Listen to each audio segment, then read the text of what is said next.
Bonjour à tous et bienvenue sur Maroc 24 en ce 25 octobre 2024. La visite d'Emmanuel Macron au Maroc résonne comme un séisme à Alger, déjà ébranlé par le soutien clair de Paris à la souveraineté marocaine sur le Sahara. Ce geste renforce l'isolement du régime algérien et entérine un tournant diplomatique majeur. Tandis que Rabat se réjouit de ce soutien stratégique, Alger se retrouve acculé, ses stratégies séparatistes mises à mal. Quelles seront les répercussions de cette visite pour le régime algérien? C'est ce que nous allons découvrir à travers l'intégralité de la chronique de Mustapha Tossa, publiée sur Express.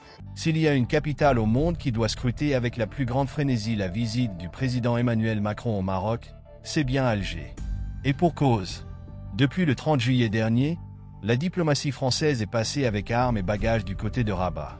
Et ce, après une longue hésitation teintée de messages brouillés qui pouvaient être interprétés par le régime algérien comme une forme de neutralité négative. En temps normal, le Maroc est très présent dans les médias officiels algériens avec une obsession pathologique. Un sujet sur lequel la production des fake news et des mensonges assumés avait atteint un niveau effarant. Avec Macron au Maroc, après le grand tournant français sur le Sahara, l'excitation algérienne tournera à l'effervescence. Après le fameux 30 juillet où le président Emmanuel Macron avait fait son coming out diplomatique sur le Sahara, Alger ne savait plus où donner de la tête.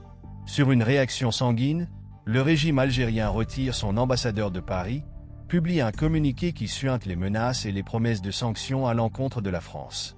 Malgré ces termes grandiloquents, la réaction algérienne ressemblait à une tempête dans un verre d'eau, en comparaison à la réaction d'Alger lorsque le Premier ministre espagnol, Pedro Sánchez, avait validé la souveraineté du Maroc sur son Sahara. Aujourd'hui, la diplomatie algérienne subit la pire défaite de son histoire. Non seulement le contexte international favorise la multiplication des reconnaissances de la marocanité du Sahara, mais les deux pays, la France et l'Espagne, anciennes puissances coloniales, détentrices de la mémoire géographique de la région, ont reconnu sans ambages la souveraineté du Maroc sur son Sahara. Aujourd'hui, Alger est coincé entre deux options. La première, continuer à s'enfermer dans une attitude autiste, ignorant les nouvelles réalités géopolitiques, faisant comme si cela n'existait pas. Dans ce cas, le régime algérien continuera à fabriquer sa propre réalité, à vivre et à faire vivre sa population dans un monde parallèle, névrotique et schizophrénique. L'autre option est de saisir la nouvelle donne régionale de la victoire diplomatique marocaine dans ce conflit. Une potion amère pour ce régime qui avait fait de cette mésaventure séparatiste du Polisario sa principale raison d'être diplomatique, son mantra politique. De manière spontanée, aucune chance que ce régime algérien puisse reconnaître sa défaite et accepter d'adouber l'option de l'autonomie proposée par le Maroc. D'ailleurs, depuis le temps où les Nations Unies affirment, preuve à l'appui, que l'Algérie est partie prenante de ce conflit, le régime algérien refuse catégoriquement de participer aux tables rondes préconisées par l'ONU pour trouver une solution politique collective et régionale à cette discorde.